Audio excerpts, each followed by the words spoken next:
John Chia. I'd first like to acknowledge that we're... Hear that because Oh, sorry, Jess. So we're live here with Toolkits, digital storytelling. Thank you for joining us. I would... Sorry. Going really slow. I can't really hear what you guys are saying now because either my internet or your internet is making it all go really slow. So let me check one thing. All right, I'll just kick us off by introducing the session. So our guest is just making herself comfortable and audible and auditory. I'd like to begin by acknowledging that we're broadcasting to and from stolen lands. So tonight I'm calling from Te Whanganui Atara, or Wellington, in Aotearoa, while our guest is speaking to us on the stolen lands of the Wurundjeri and Boon Wurrung people of the Kulin Nation in or Melbourne. It was, is and will always be Aboriginal land, and we'd like to pay respects to elders past and present and extend that respect to any First Nations people tuning in tonight. I would like you, watching wherever you are, to take a moment to stop and acknowledge the lands on which you are and to acknowledge elders past and present of the lands on which this broadcast reaches. A few things to get through as we get started. You're watching Toolkits live digital storytelling with Jessica Zhan Mei Yu. Before we get into our session, I'd like to also say that this session comes to you courtesy of Express Media, which is a fantastic organisation based in Melbourne, which supports young Australian writers and editors aged 12 to 30. For over 30 years, Express Media has been developing, supporting and promoting young writers through workshops that develop skills, through opportunities for constructive feedback and publication, and through awards and programs that recognise excellence. And perhaps Jessica will talk a little bit about some of the programs that she's been involved in before. Toolkits is a rigorous 12-week program for writers aged 30 and under to develop their skills in an online environment. Each program includes one-on-one mentoring and feedback from an established writer, specialised presentations like this one from guest artists, and the opportunity to network with other young people working in the same literary form.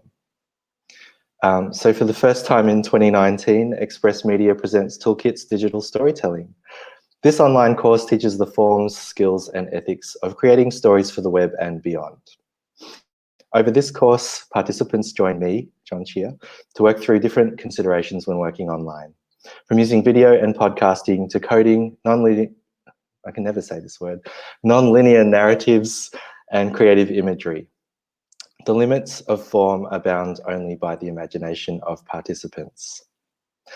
Toolkits is made possible through the generous support of the copyright agency Cultural Fund, and these Toolkits live sessions are presented by Express Media in partnership with Regional Arts Victoria as part of the Arts Connect series funded by the Federal Government's Regional Arts Fund.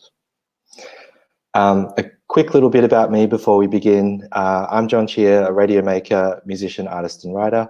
I'm the co-founder of the podcast Paper Radio, the co-editor of the Australian Audio Guide and the Wheeler Centre's senior digital editor. Since 2010, paper radio stories have aired on radio stations around the Anglosphere, been played at Manchester Literature Festival, every word to do with words I mess up, and danced to at the Barbican Centre and profiled in the New Yorker and The Age. My Wheeler Centre projects include the podcasts Better Off Dead and the multi-award winning series The Messenger, large-scale interactive projects and the digital publication Notes. Tonight, I'm thrilled to be joined by, sorry, I am going to start that sentence again. I'm thrilled to be with you for tonight's Toolkits live session within the digital storytelling stream called Betanarratives with Jessica Zhan Mei Yu. This week, our guest artist joins us to look at rich, interdisciplinary storytelling online. We'll talk about stories that don't move as you'd expect them to, but instead soak and brood. So what kind of planning and iteration goes into building an interactive story, and how do you keep track of the big picture and the details? How do you collaborate across disciplines and gather the support to make ideas become real? Jess is a PhD candidate in creative writing at the University of Melbourne. In 2015, she was selected as one of Melbourne Writers Festival's 30 Under 30. She's the founding editor of Betanarratives, and her writing has been published in the Best Australian Poems, Overland, Australian Poetry Journal, award-winning Australian Writing, The Saturday Paper, and more. She received a 2016-17 Royal Overseas League Arts Travel Scholarship to complete a fellowship and present her work with Edinburgh Art Festival 2017. And she has also received a Glenfern Fellowship and a Wheeler Centre Hot Desk Fellowship. During the session, which will run for an hour, if you'd like to ask Jessica or myself any questions, feel free to tweet them to express__media, that's 2 underscores, with the hashtag EM_Toolkits. So, do we have audio? Can you hear us? Can you hear me, Jess? Okay. Welcome and thanks for joining us, Jess. Oh, we've lost you.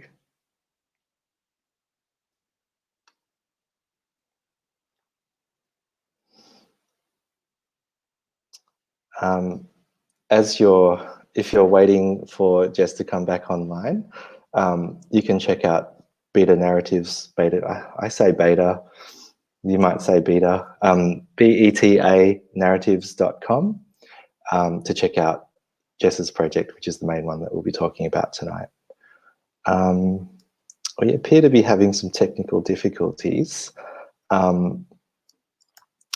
So I'm going to recommend also that if you haven't seen it already, you might like to Google and read an article called Relocating Desire on HTML5, Parallax Scrolling and Digital Storytelling, which was published in 2015 in Desktop Magazine. It's a nice, I think it's a nice introduction to some of the thinking that frames the project which Jess embarked on from 2015, but was probably already working really hard on by that stage.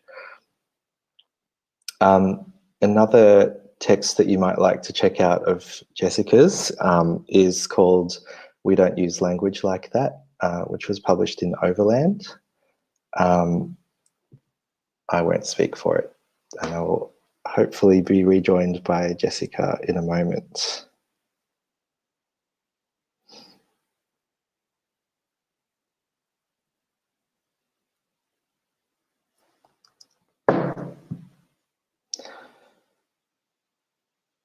Okay, well, I'm going to just open Betanarratives, and maybe one day I'll decide on a pronunciation as well, and I'm going to share the tab with you.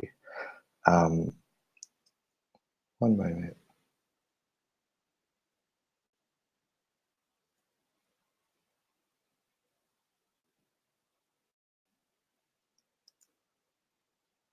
Actually, I'm going to do that again.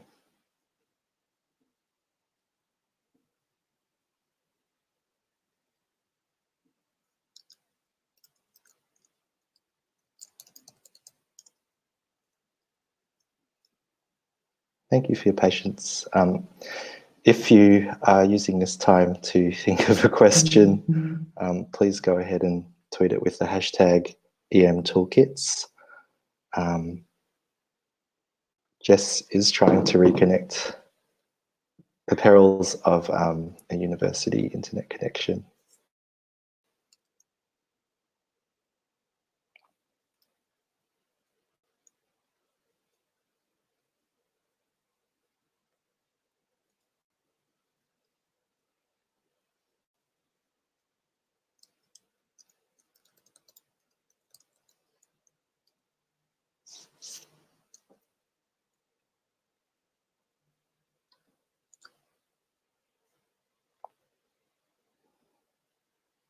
If you have any good jokes as well, would you please tweet them with the hashtag #EMToolkits?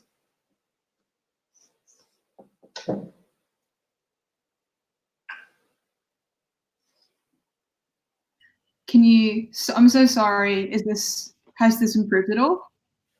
Yeah, hi, welcome back. Can you hear me? Can't quite hear you, so. Okay, what if I go like this? Can you hear me now? I can't quite hear.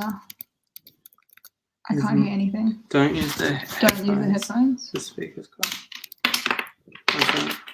gone. I can't quite hear you. Could you try speaking? I'm so sorry about this. That's okay. How's this? Oh yeah, okay, I can hear you. That was It was website. from our end, Yeah. Okay. all good. Is this all better? Yeah, this is much better. Thank you. Sorry. That's okay. Computers, digital. Yeah. Well, you just missed yourself being very flatteringly and enthrallingly introduced. Thank you so much for that. So welcome and welcome back. I guess we should just jump straight in. Yeah. So I'd love to ask you just first up if you could tell us a little bit about your writing background. Yeah, so I'm a poet, I'm a fiction writer, I'm an essay writer, and I do a lot of like solo writing where I publish work with different Australian publications or overseas publications. But in terms of collaborations and experimental work, which I think we're discussing today mostly, I started Betanarratives back in 2015. I was the founding editor, and I've also collaborated with like art galleries in Edinburgh and in particular Edinburgh Art Festival. So yeah, that's my background. Cool. And so what kind of led you down the path of cross-pollination and investigating the links between poetry, visual arts and other forms? I think as a writer in general, I'm really interested in the idea of interdisciplinary work because I like work that's sort of inherently undisciplined. And by that, I mean a sort of moment when the writer in some way loses control or appears to lose control. And I think that collaborating across disciplines is just a really clear way that you end up losing or ceding some control over your work and sort of sharing with others. That's just something I think is really productive and cool. Could you talk a little bit about what you mean by losing control? Like how, what is the experience of that? I mean, in terms of just writing, like say an essay or, something you would write alone even, what I mean by that is, I don't know if this is the same for everyone, but I find that when I'm writing something really that I think is worth writing, I'm not really sure what's going to happen. And I'm not really sure if I can make it until I've made it. And I'm not sure what I'm making until I've made it, or if it's possible to make something like that. So it's sort of operating from a place of uncertainty, and I think it sort of goes against the grain of perhaps my personality, which likes to be quite perfectionistic and to kind of predict outcomes. I think that writing in that way is often a really just productive place to write from, and I think that collaborating was similar in that you were working with other people's ideas and other people's ways of doing things, other people's languages and norms. And I think that that was a really productive space for Betanarratives and was what made it a really interesting project. I want to dive into that in a second, but just while we're on this thread, I'm really interested in that idea of, I guess, things being at their most potent when they're almost out of hand or out of, just slightly beyond your deliberate grasp.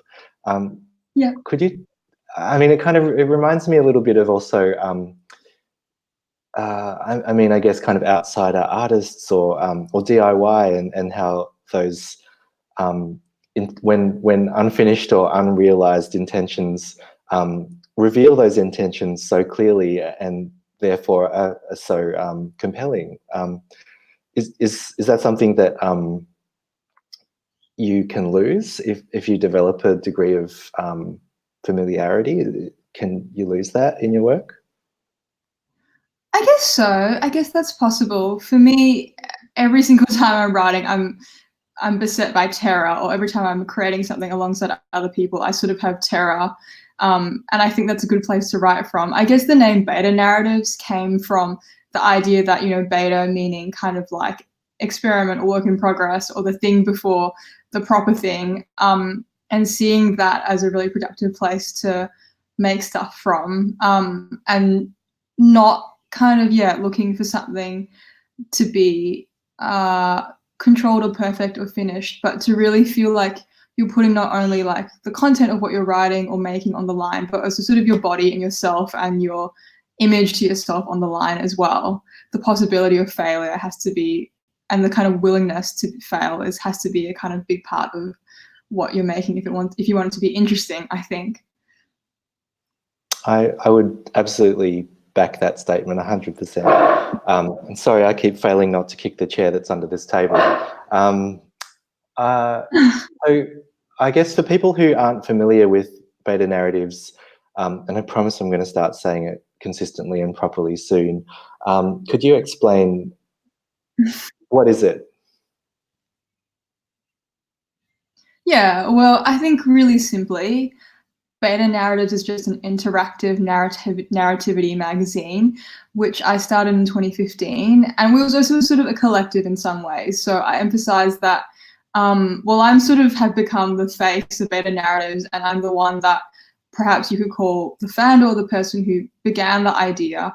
It's really a group of people who were together very much as a team and very much collaboratively were making whatever they wanted to make, and making a particular online narratives that made use of the internet and of that online space. So I guess what I noticed was that with ebooks or online websites of publications and newspapers or whatever, it was very much trying to just replicate what you get in print but on a screen. And I just think that that's two completely different experiences. So what you get when you're reading is kind of so pleasurable and so private and so secluded, and I mean reading hard copy, and what you get when you're reading something on a screen is like completely different, and there's so much more potential in different ways for that to be a pleasurable experience. You can't replicate that amazing private secluded tactile experience of reading a book in hard copy, but you can make something different. And so Betanarratives was trying to realize the potential of that, and in particular collaborating not just with other writers, but with filmmakers and animators and musicians and all sorts of people, programmers in particular as well. That's a really interesting little thread that you mentioned about bodies being implicated in the project, and I want to come back to that later. But I guess first, I'd love to just kind of dive into the work and how it was all put together. So I guess you kind of put together two editions or two pieces. Yes. Pieces is the most nothing word. But skin deep and body language. Could you talk a little bit about how you started to approach commissioning and editing for those? What were the skills that you needed and how did you gain them? There were slightly different approaches for the two different editions, pieces, things, whatever you like to call them.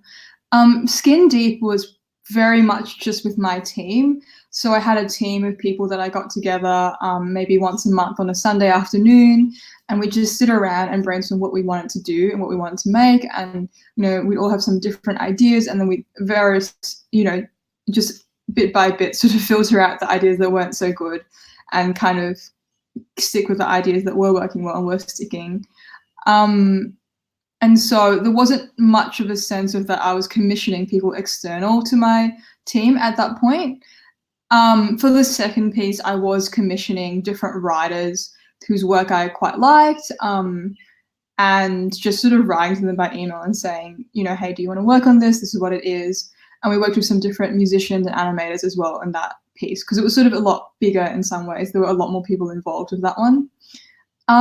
With experience and skills, well, to be honest, I wasn't very experienced when I went into making Betanarratives, and my team was, Mel, who was one of the programmers, had been working as a programmer for quite a few years. But apart from that, we were all students in undergrad. So we weren't particularly experienced. We were sort of figuring it out as we were going along, and Betanarratives sort of was our experience. In terms of skills, I've thought about this before, and I think that, I don't know if you call these skills, but I think one of my key skills when I was making Betanarratives was just that I wasn't afraid of the unreplied email or the rejected grant app. So I wasn't afraid of rejection. I was quite needy and like was happy to be perceiving even myself as desperate as I was trying to collaborate with people and work with them. So I think that's kind of a skill in some ways, because it's a kind of dumb fearlessness around trying to work with people and not feeling too down about the fact that people will inevitably, you know, be busy or be unable to do it, or just be uninterested.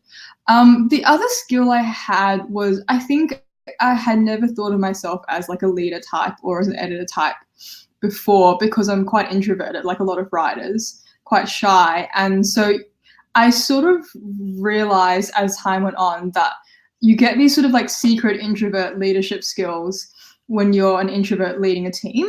And I think those skills are kind of stuff like not micromanaging, because you're not a particularly dominant personality, giving people space to use their abilities and their talents and their sort of ideas and sort of let them run with it. But I guess also being honest and being clear about direction as well, because on the other hand of that, of not micromanaging, I realized very quickly that people don't really benefit or don't particularly enjoy it when you give them like zero direction and sort of say, do whatever you want, because at some point you're going to have to rein it all in.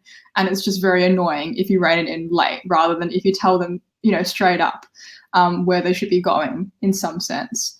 So there's that. And I think also, one of my skills was, I guess, being able to work with other people and being empathetic and seeing where other people came from. I think that's something you learn from reading or writing or life or the creative writing workshop, which I was a creative writing student at the time.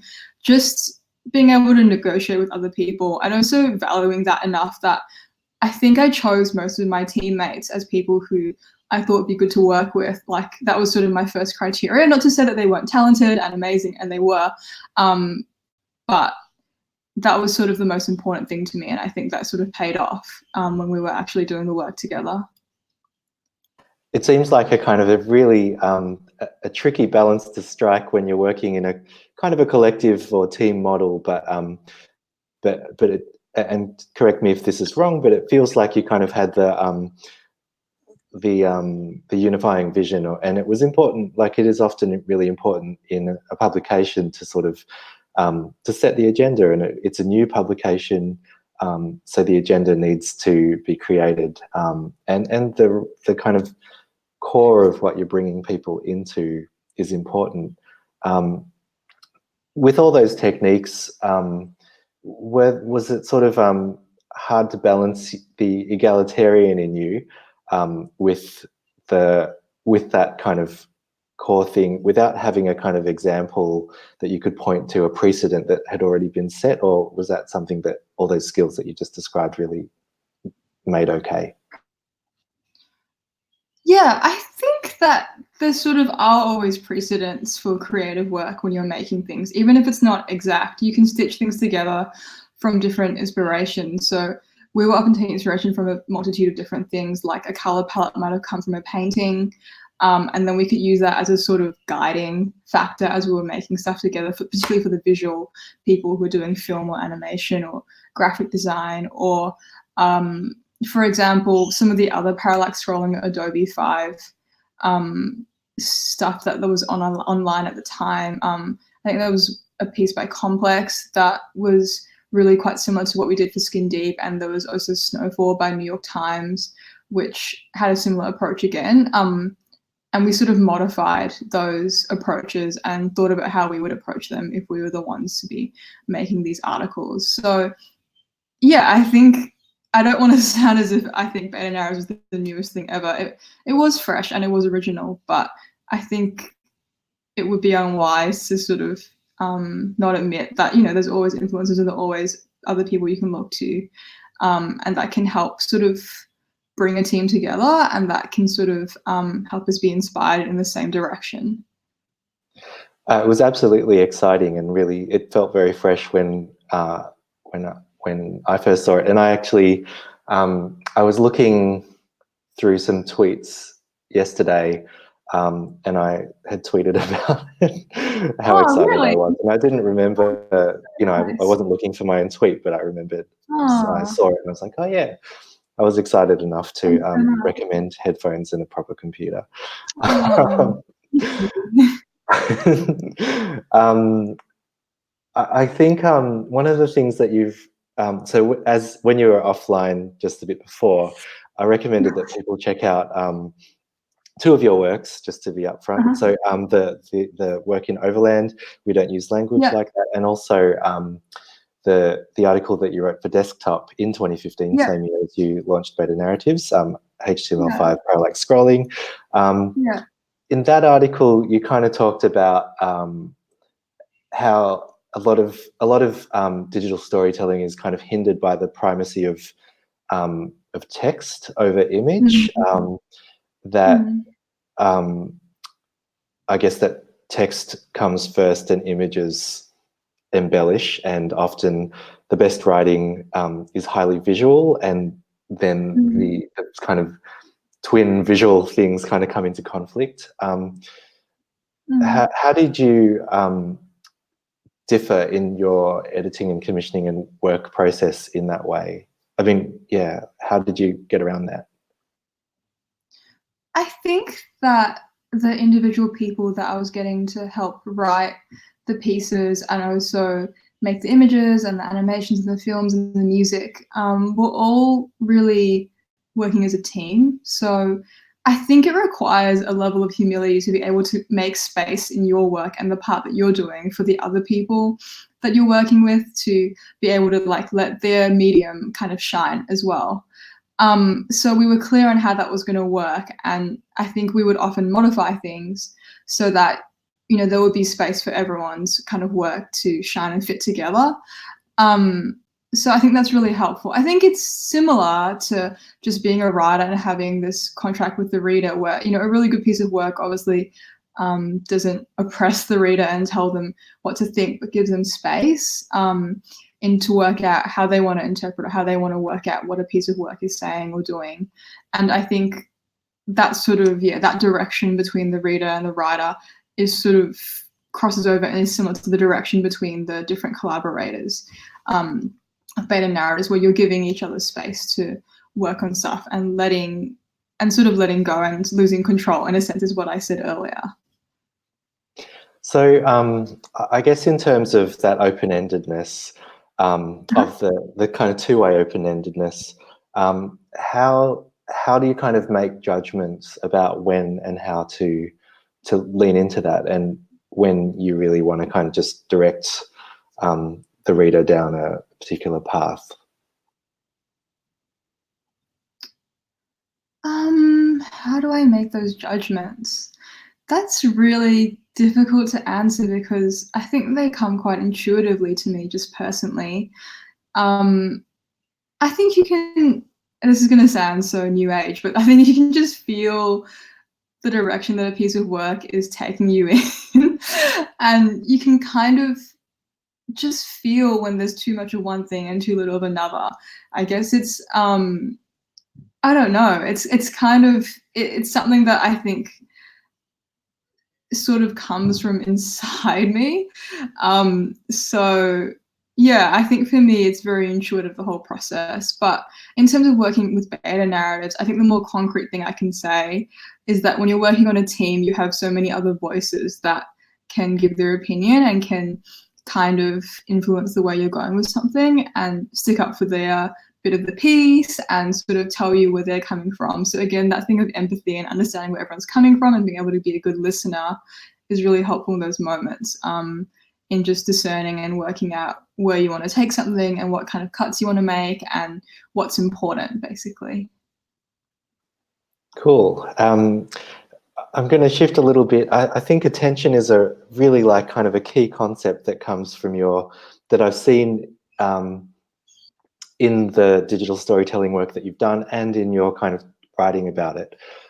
So I'm curious to know, like in your Desktop article, you wrote that for those that tell stories on the internet, there's a challenge of holding the user's attention within the world's biggest carnival, and I think that's a really interesting way to frame the web. So how do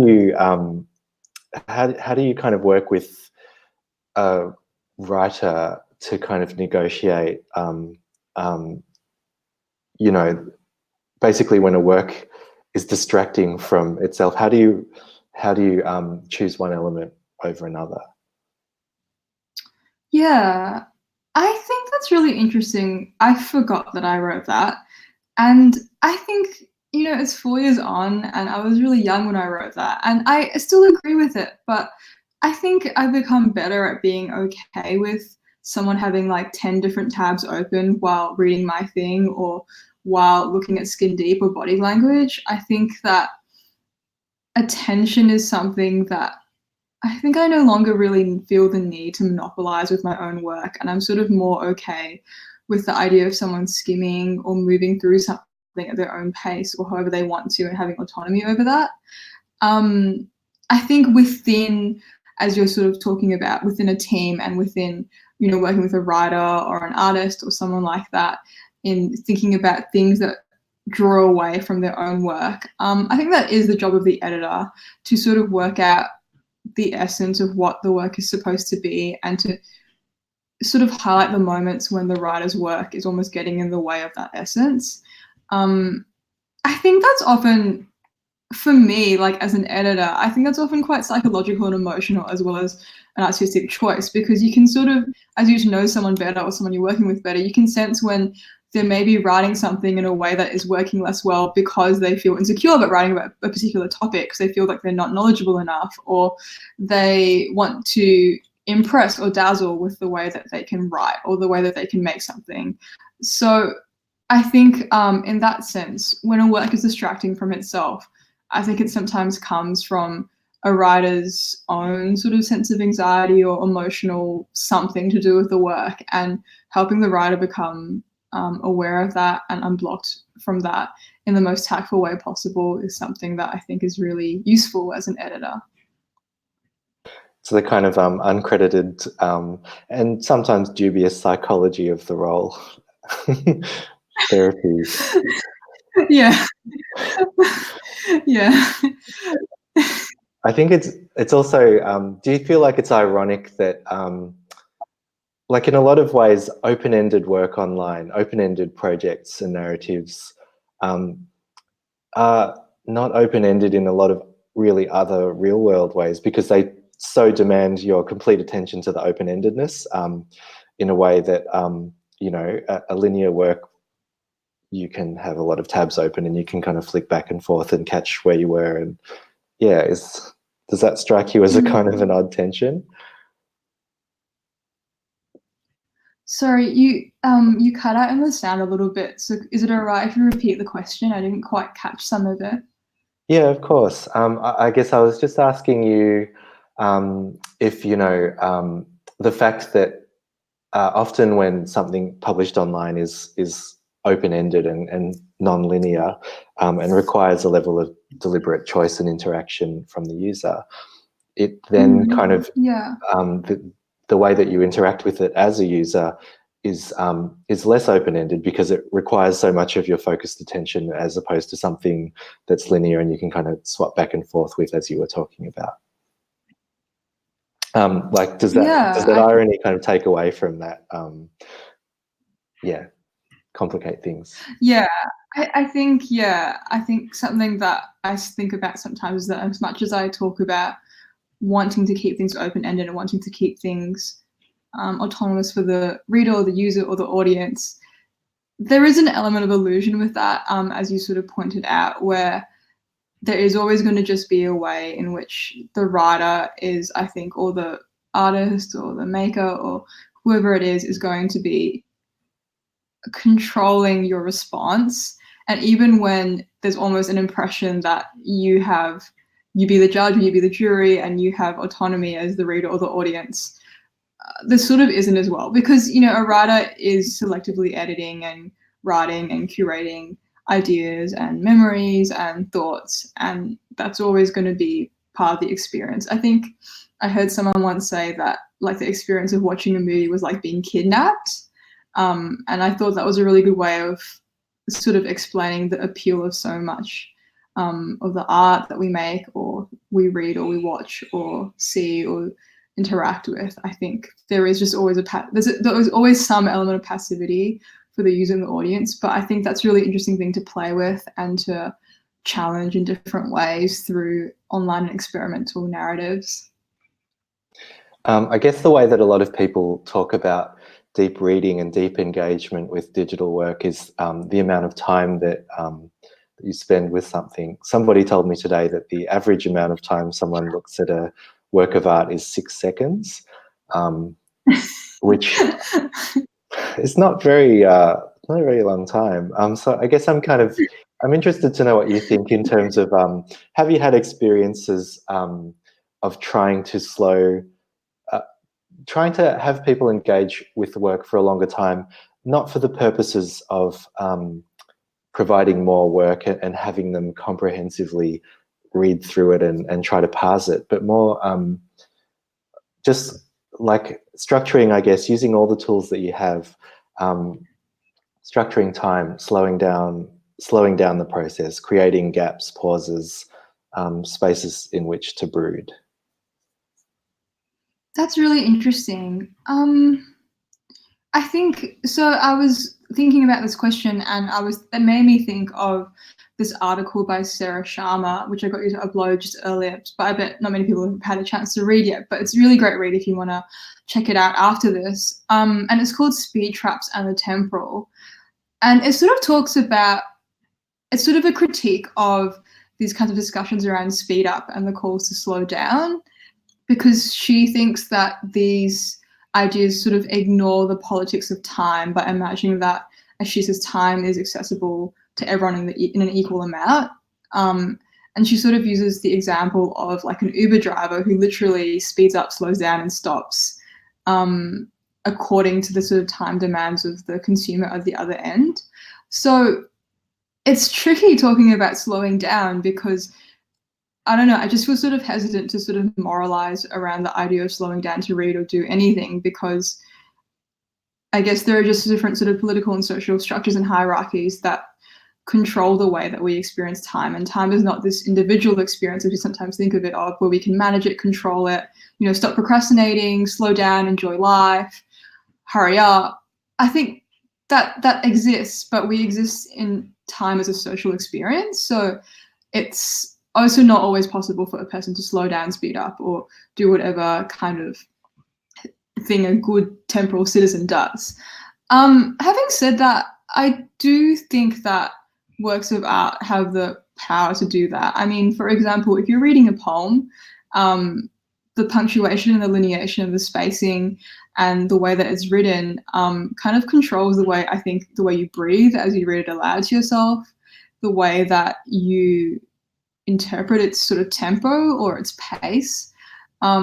So yeah, I guess there's two prongs to that answer. I guess one is that it's sort of difficult to think about the idea of slowing down or speeding up and sort of assuming that one is better than the other, because it's sort of difficult to talk about time as the same experience for every person in the world.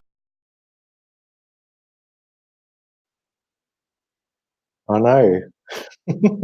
Speaking of time not being the same experience for every person in the world, Jessica has left us due to an internet issue. So we might be spending a bit of time here waiting for her return. I'm just going to see if there's something that I can point you to which goes deeper into that idea, because it's very interesting and really sad to have just cut off halfway through that. Welcome back. Hi, I'm so sorry. That's okay. I'm sorry that you might have lost your train of thought as you were kind of halfway through a sentence. Oh, that's okay. What did you say in response? I want to know what was your response? Well, I am sorry, my head is a bit punctuated right now, but I was really loving your reflections on the kind of relativity of time as an experience, and also very much so. I agree with what you were saying about how poetry and its layout on the page is like kind of inherently temporal intention and experience to read. I guess, like, I would love for you to talk a little bit more about how in both of those situations, or either of them, how your body is a reader, and how your body informs the process of space and time and making pause, and how you become aware. Because I think as somebody who's been practicing for a long while, you have these senses and you have these skills, but how would you encourage people to become more aware of their own experiences in reading their own work and other people's work, and then translating them to communicating other things? Well, I heard once in a creative writing lecture by Kevin Brophy, who's like an amazing poet, that he thought of the line in a poem as a single breath, and as kind of, and I think someone else wrote that as kind of like a contour of a thought. So kind of thinking of what's written on this flat page in just black and white in a very sort of boring way, often laid out, as something that influences us spatially and in space and time. And I guess reading aloud is really helpful for that, because you're literally like sort of almost being possessed by the thing that you're reading. You're like saying, you're becoming a vessel for the thoughts of whoever has written the thing. And yeah, I think that's really helpful to become aware of that. I think you can write in such a way as to, I think, put your body on the line and write from your body and write in an embodied way. So this is sort of off topic, but like in academic writing, I try and write from my own positionality, but in that way insert my own body into what I'm writing, because I sort of feel as if a lot of academic thought can be quite distanced from the body and from the self. So yeah, as that might sound very vague, like writing from your body, but I think that it'll make sense if you try it, and just sort of seeing that you're a body on the page and body as you make the thing. I mean, like a lot of writers have back problems, for example, from like hunching over a desk. That makes you a body. And then what do you do? Like for me, I might do Pilates on the weekend to compensate for my desk job. So already my body is extremely involved in the making of what I'm writing and in how I'm reading. So I think becoming aware of that as much as you can is just a really good thing. I mean, just as a really quick aside, have you found that since taking up something like Pilates, your relationship to words in the body and the rhythm of breathing has changed, or your awareness of it? You can say no. Yeah, no, definitely. So when I was younger, I had this idea that I was like a brain on legs, kind of like that what mattered was, feeding my brain and reading and all of that. And as I got older and my body, I'm still young, but, my body slowly started to degrade from what I was putting it through and just sitting over a desk and reading and writing for hours and hours without pause. I sort of ended up having to take up like swimming and Pilates and, actually being outside, getting some vitamin D's now and then. And that kind of has made me very aware of the fact that I am a body and I'm a body moving in the world. And yeah, I think definitely, I never thought about that, but definitely those experiences must have changed the way that I write, because now I do very much write from my body. So yeah, I think that was just the process of aging, a natural process that I underwent. Fair enough. It happens whether you're a writer or not, really. So we have about 15 minutes left of our live session, and if you have a question, please tweet it at express__media or hashtag EM Toolkits, and we would love to take some questions from you if you're watching. Just to kind of wrap up about the body, as like I don't know. Sorry, I don't even know if I have really got a question associated with this one, but but I guess for me, I'm going to kind of take the position of somebody who I don't really attend live readings of poetry. I occasionally click to hear the writer read a poem on Poetry Foundation or New Yorker or something. But I'm actually still at the point where, with my engagement with poetry as a kind of a social practice, I don't, like, I'm very surprised when I hear poets read their work, because it sounds so much more, it often sounds way more conversational than I ever read it on the page. Yet when I read it on the page, I have, maybe it's an even more pronounced sense of the physicality of it, because I imbue so much with, I imbue those spaces and those breaks with so much more kind of potency than the writer ever intended. Have you read Walter Ong's Orality and Literacy? No, I haven't read that. What is it about? I read it just quite recently, and it kind of talks basically about language and written language, and particularly kind of repeatable printed, like printed language writing as a technology, and how much like a kind of a consistent mass-produced layout has enabled. And I think poetry is like such an amazing example of that. And so is digital publishing, and yet digital publishing also can be used in the opposite way. It can be so idiosyncratic, you can make it so incidental. As we kind of round the bend towards the end of this session, I just want to make sure that we get some more really practical advice from you about what you've learned from Betanarratives. So you talked a lot about the rich team that you've put together, and I would just, I guess, we've kind of talked about how you went about identifying and recruiting those people, but I want to know what it meant to begin a really resource-intensive project with the support from institutions like Signal Arts, Express Media, and the Lifted Brow.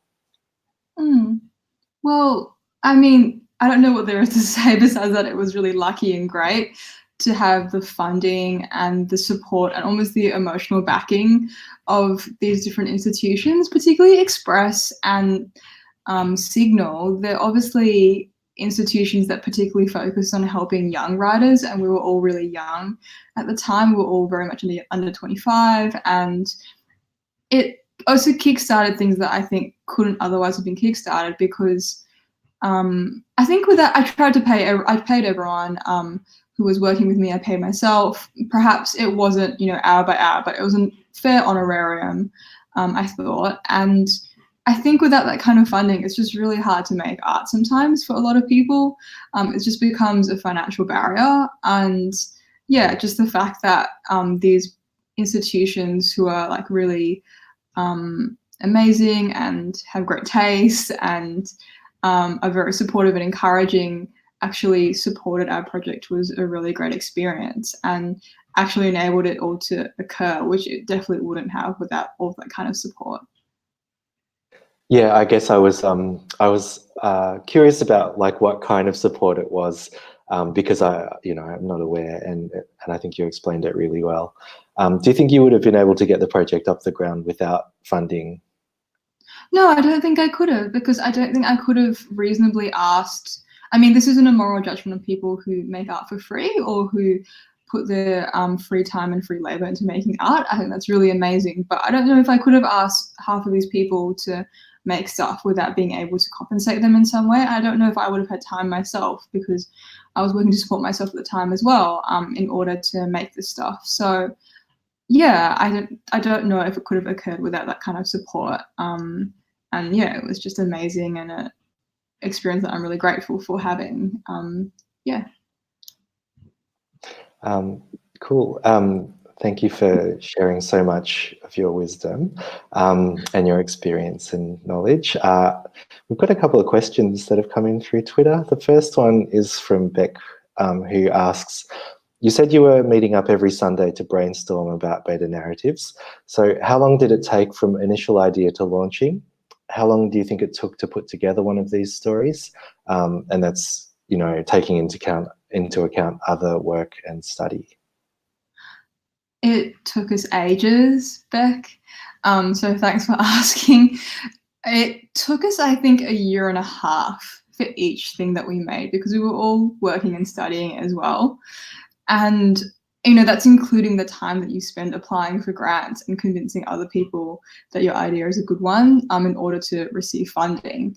The best thing that we did for that was that for Skin Deep in particular, we launched it at Digital Writers Festival. I think at the very end of the program, I begged them to let me launch it really at the end. It was at the end of Feb, at the end of the program, because I was just so worried about not having enough time to get it done. And even on the day, I still remember our programmers Brad and Mel just sitting on the ground in the venue, fixing everything up to the hour. And it came on an hour before everyone got there. So it took us a lot of time, particularly because we were working and studying, but also because we were figuring out what we were doing as we were going along. And so I think that's okay. I think I felt quite ashamed of that at the time. I was like, oh, why is this taking so long? It's seeming like we're not coming up with anything. But I think it allowed, you know, as in the summary, as that John or Beth made up so well, you know, said, it allowed the ideas that we had to soak into brood, and it gave us space to come up with new ways of doing things and to do things that we never tried before or didn't know how to do at the start of the project.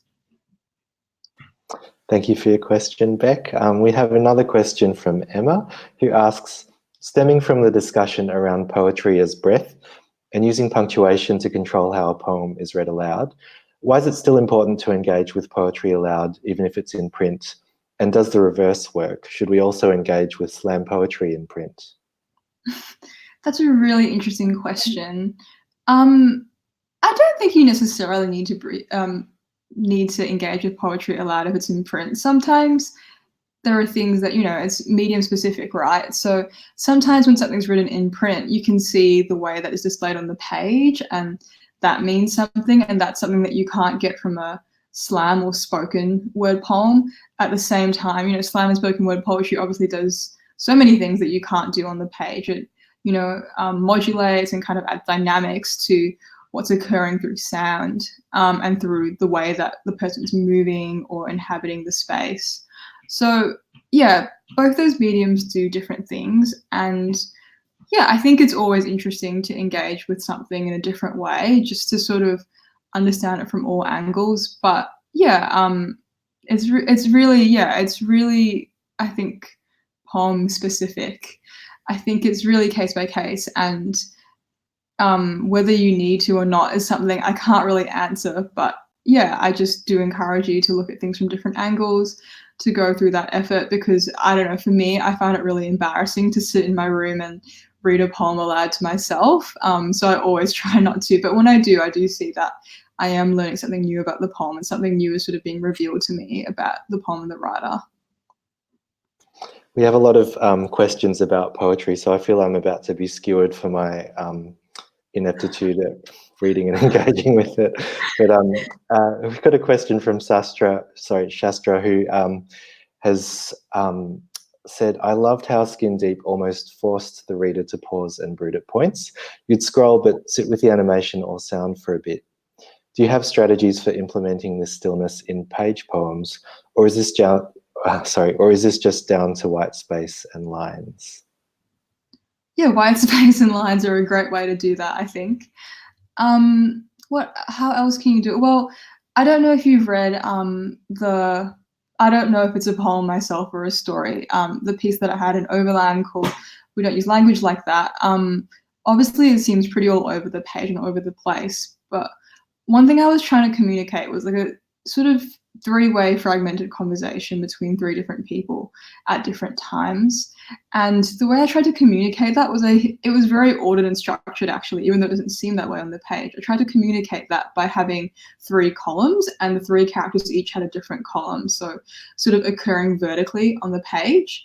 And I tried to think about the way that when people say something in a conversation, it goes into the air, and you know, it's sort of over here, and then it's over there, and it's over here, and it's over there, and then someone says something that's down here, and I tried to sort of put that together on the page. I don't know if that really makes any sense at all, but that's how it sort of made sense in my head.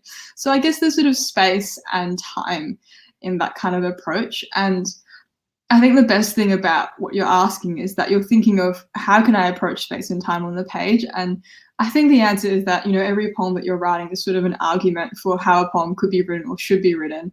And it gives you a chance to sort of experiment with new ways of writing. So, you know, I'd like to see from you, like, how you would approach that. That's the one way that I approached it, but I'm sure there are so many ways that no one's ever approached it before that you could try and enact. So yeah, that's my response to that question. I hope it made sense. Do you think that poetry is itself kind of an inherently and uniquely experimental way to write? Yeah, I mean, I'm biased because I started with poetry, but yeah, I do. I think it's one of the only, I think it most mirrors the way that the weird thoughts that roll around in my head appear out of all different forms, because I obviously write in all different forms, but for me poetry is the most free and the most kind of strange because, you know, obviously form and playing with form is just a huge part of it. You can play with form in stories and in essays and everything as well, but I think poetry is just special in the way that it forces you to pay attention to every line and every word and every space and every font choice or capitalized letter or uncapitalized letter or full stop or not full stop. So yeah, I think it's inherently free. And in that freedom, it's sort of a way to make new connections that have possibly not been made before or you've not seen made before. And its compression is really special too, I think. You know, the fact that not all poems, you have epic poems as well, but most poems are smaller than essays or stories, I think sort of spotlights every single choice that you make. And I think that's really cool because it forces people to make really interesting formal choices. Excellent. You know, I really should just read more of it. Sorry, I'm making it seem like I really don't like and read poetry, but I do. We've got just a couple of minutes left. I just wondered if there was anything else that you wanted to add in terms of how people can experiment with and author digital works themselves. Are there any tips that you have, any great failures and messes that you've made that you want to share? I guess the great tip I have is that, well, I think that I became like the person that people went to discuss things about beta narratives, and people sort of perceived it very much as my idea. But I kind of know that on the back end, a lot of it was everyone was pitching in, but the programmers were pitching in so many hours in working out how to write this code and how to make it all work. So I think one of the things I would advise if you want to go for it with digital narratives or experimental narratives is to find a really cool programmer that's really interested in making stuff with you and to sort of work closely with them and sort of really want to honor their ideas and their work and respect what they're doing, because they're sort of really, really integral to what's occurring. So yeah, that would be the advice I'd give. Anything else to do with that? I guess just have a go. I know that's really awfully vague, but I do notice that I think what prevents a lot of writers or artists from making a thing is just fear, and being able to just overcome that voice in your head that's telling you not to do the thing or that it won't work is sort of just an important part of the process for me, I think, and for a lot of writers and artists. So I'm here telling you to overcome that voice in your head. So hopefully that helps when it sort of inevitably appears, as it always does. I think that's such great advice, and it really sort of dovetails with a lot of the stuff that Kylie Bolton, our last guest artist, had to say as well about you know, it being really important to form connections with people who can help you advance the work that you're both interested in or all interested in. So you heard it here, folks. It's really important to collaborate. I guess the very last question, we've got like 1 minute left. Just want to know sort of the challenges of creating a body of work that involves so many people and so much technology, but often these kinds of innovative stories are built on new or precarious or transient technology. So how do you see the work of archiving a text like Betanarratives? Yeah, so that's really managed by one of our programmers, Bradley Jackson, who, like, we sort of aren't really looking for funding at the moment or don't have funding for it. So he's had it on a free domain sort of for the last year or so, but he is moving it to like a premium, or, you know, in other words, paid domain over the weekend. It's just that it takes so very long for him to do. It takes him like a few good hours to do that. It couldn't be ready for today. But yeah, I think archiving, yeah, all that kind of thing, it's really important. I have to admit that I didn't think about that very much when I started the project. I don't know if I was thinking about anything to do with the future of Betanarratives at the time. My main goal was to get the thing done, or get the story done.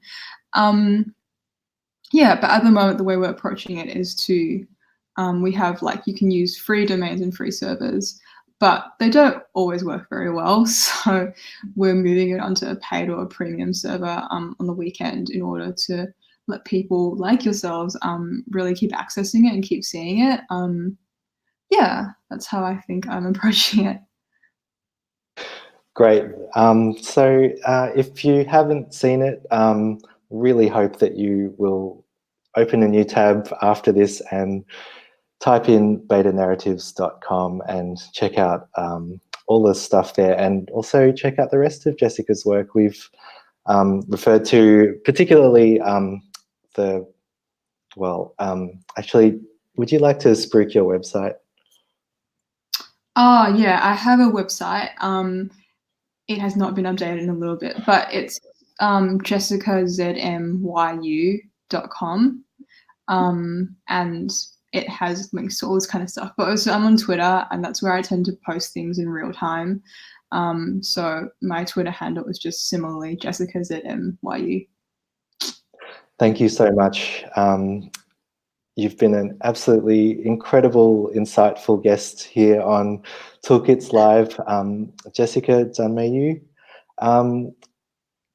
Please go check out Jess's work. It's fantastic. It is so varied and various, and so deeply entangled in bodies and relationships and the world and words. It's really beautiful work. Thank you again for your time. Thank you for tuning in to Toolkits Live. Don't forget to check out Express Media's website, because they're great, and we'll catch you next time. Thanks, everybody. Thanks so much for having me.